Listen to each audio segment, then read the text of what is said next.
orain arte nolabait irizpide kliniko asistentzialaren inguruan antolatutako eredu hori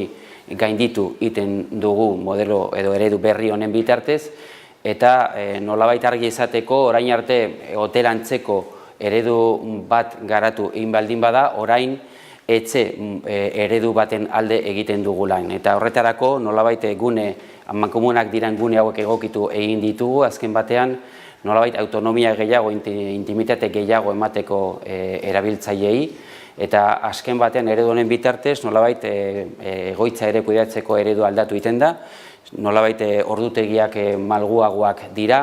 eta erabiltzaileak autonomia gehiago edukiko dute, eta nolabait autonomia horretaz gozatu egingo dute.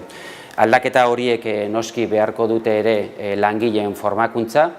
eta azkenean ikusten dut modelo edo eredu berri honen bitartez, getxok berriz, egoitzaren bitartez, aitzindari bihurtzen da Bizkaia aldean.